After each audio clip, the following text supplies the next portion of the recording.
हमने इनकी संख्या पढ़ ली। इसके बाद हम पहला पढ़ते हैं ऐतरेय आरण्य। ठीक है, तो पहले नंबर पे पढ़ेंगे हम ऐतरेय आरण्य। ऐतरेय आरण्य, ठीक है। ये ऐतरेय जो है वो ब्राह्मणों में देख लो या किसी शाखा में देख लो या आरण्यकों में देख लो, ये इंपॉर्टेंट है, तो इसको थोड़ा ध्यान से पढ़ के चलेंगे सभी। ठीक है, ये थोड़ा इंपॉर्टेंट है। तो देखिए ऐतरेय आरण्य ये ऋग्वेद की शाखा से लिया गया है। वही चीजें हैं बस थोड़ी सी घूम फिर करके आएंगी। ठीक है, तो ये ऋग्वेद की कौन सी शाखा से लिया गया है? ऋग्वेद की शाकल शाखा, ऋग्वेद की शाकल शाखा से लिया गया है। ठीक है, ऐतरेय ऋग्वेद की शाकल शाखा से लिया गया है और यह जो है क्या माना जाता है? ऐतरेय ब्राह्मण का परिशिष्ट। बात एक ही हमने उससे पहले भी पढ़ा था कि आरण्यक साहित्य जो है वो ब्राह्मण साहित्य का परिशिष्ट माना गया है, यानी बचा कुचा या पूरक भाग माना गया है। तो यहाँ पर भी वही आएगा, ये ऐतरेय ब्राह्मण का क्या है? पूरक है या कह सकते हैं परिशिष्ट है। ठीक है, इसमें जो भाग है वो है 5 भाग। इसके कितने भागों में बांटा है? 5 भागों में बांटा है। तो इसका हम पहला भाग देख लेंगे। ठीक है, प्रथम भाग में महाव्रत का वर्णन है। प्रथम भाग में महाव्रत का क्या है? वर्णन। ठीक है, नहीं समझ में आए तो कोई भी ग्रुप में मैसेज करके पूछ सकता है। ठीक है, बाकी जो समझने योग्य चीजें नहीं है, पढ़ने योग्य चीजें हैं। तो इसमें देख सकते हैं प्रथम भाग में महाव्रत का वर्णन है और जो ऐतरेय ब्राह्मण में जो गवामयन कर्म का एक अंश है उसका वर्णन दिया गया है यहाँ पर। ठीक है, तो ऐतरेय ब्राह्मण के गवामयन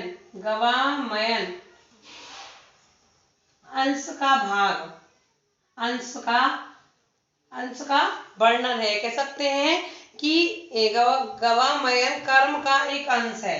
ठीक है, गवामयन कर्म का एक अंश है।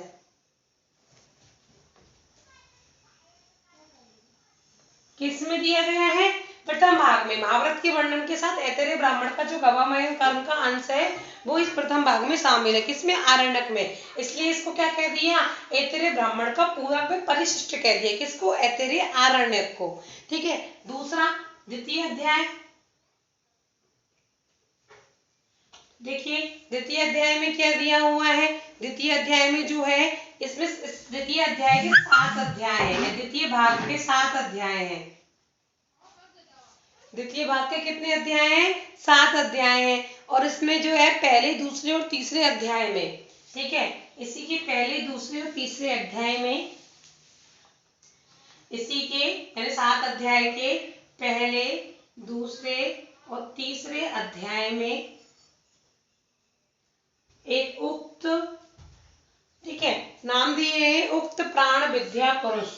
उक्त प्राण विद्या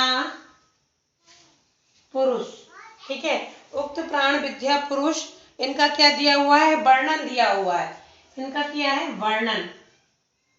इन शब्दों पर विशेष रूप से क्या दिया हुआ है? फोकस किया हुआ है। उक्त प्राण विद्या पुरुष और वर्णन किसमें? द्वितीय भाग के जो 7 अध्याय हैं, 7 अध्याय के पहले और दूसरे तीसरे अध्याय में उक्त प्राण विद्या पुरुष और वर्णन का क्या दिया हुआ है?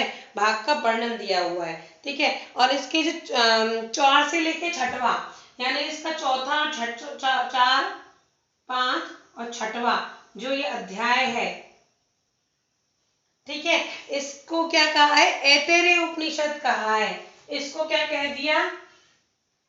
इसको कह दिया ऐतरेय उपनिषद। अब हम जब वहां पे उपनिषद पढ़ेंगे, अगला टॉपिक आएगा आरण्य के बाद हमारा उपनिषद। जब उपनिषद पढ़ेंगे तो ऐतरेय उपनिषद पढ़ेंगे।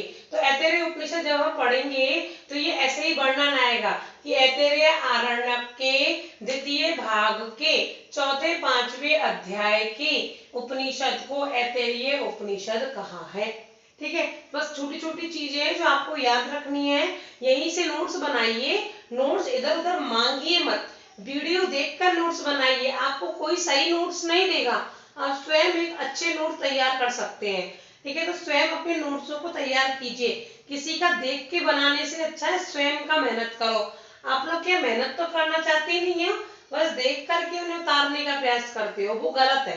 ठीक है, बाकी हेल्प लीजिए, हेल्प ले लो, कोई बात नहीं, नहीं समझ में आ रहा तो पूछ लीजिए, या नहीं समझ में आ रहा है तो वही किसी के नोट्स ले लिए, लेकिन बनाइए अपनी मेहनत से। ठीक है, दूसरा देखिए, इसमें जो तीसरा भाग है, तृतीय इंपॉर्टेंट है थोड़ा सा, इसलिए हम इसको डीपली पढ़ेंगे।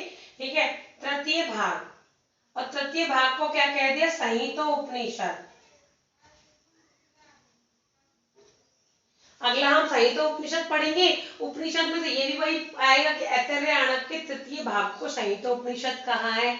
इसमें ये बहुत महत्वपूर्ण है, किसकी दृष्टि से, ये भाषा शास्त्र व व्याकरण की दृष्टि से महत्वपूर्ण। महत्वपूर्ण क्यों है, क्योंकि इसमें संहिता, संहिता का मतलब संधि, ठीक है, पद, स्वर, व्यंजन, इनकी क्या हुई है, व्याख्या हुई है, इनकी क्या हुई है, व्याख्या, इसलिए इसको क्या कह दिया, इंपॉर्टेंट कह दिया है। ठीक है, भाषा शास्त्र की दृष्टि से, व्याकरण की दृष्टि से तीसरे भाग को। चौथा जो भाग है, ठीक है, कह सकते हैं हम चतुर्थ भाग। ठीक है, तो चतुर्थ भाग में क्या है, लघुकाय वर्णन दिया हुआ है। चतुर्थ भाग में किसका वर्णन है, लघुकाय वर्णन। तो बता देते हैं लघुकाय वर्णन क्या है, कि महाव्रत के 5वें दिन, लिख लीजिए यहाँ आप सभी। तो लघुकाय वर्णन में महाव्रत, देखो पहला हमने पढ़ा था महाव्रत, तो महाव्रत के 5वें दिन, ठीक है, 5वें दिन जो पढ़ी जाने वाली ऋचाएं, पढ़े जाने वाले मंत्र हैं, पढ़े जाने वाले मंत्र क्या कहलाए, महानामनी, जिन्हें बोलेंगे महानामनी। ठीक है, उनका वर्णन है, मंत्र का वर्णन, तो उनको क्या कह दिया, लघुकाय वर्णन कह दिया। और पांचवा आता है आपका पंचम भाग, जो अंतिम भाग है, पंचम भाग, तो इसको निष्केवल्य शास्त्र का विवरण है। इसमें किसका वर्णन है, ये भी इंपॉर्टेंट है, निष्केवल्य शास्त्र का वर्णन, निष्केवल्य शास्त्र का इसमें वर्णन दिया हुआ है। तो ये आपके ऐतरेय आरण्यक है। ठीक है, आप इसमें और लिख सकते हैं कि पहला, दूसरा और तीसरा भाग, ये जो पढ़ा है हमने, प्रथम भाग, द्वितीय भाग और तृतीय भाग। ठीक है, तो इन तीनों भागों की जो निर्माता है वो है ऐतरेय महिदास, या महिदास ऐतरेय। ठीक है, यानी पहले, दूसरे और तीसरे के, और चौथे के जो माने गए हैं वो प्रणेता हैं आश्वलायन। ठीक है, और 5वें के माने गए हैं शौनक। ये तो क्या है, प्रणेता है, याद रखना, ये क्या है, प्रणेता। ठीक है, तो पहले और दूसरे और तीसरे के तो माने गए हैं, इन तीनों के यहाँ लिख दीजिए, इन तीनों के हो गए महिदास ऐतरेय, महिदास ऐतरेय। ठीक है, और चौथे भाग के जो माने गए हैं वो माने गए आश्वलायन। ठीक है, और 5वें भाग के माने गए हैं आपके ये शौनक। ठीक है, शौनक है, शौनक। ठीक है, तो ये आपके हुआ पहला ऋग्वेद का ऐतरेय आरण्यक, जो बहुत इंपॉर्टेंट है।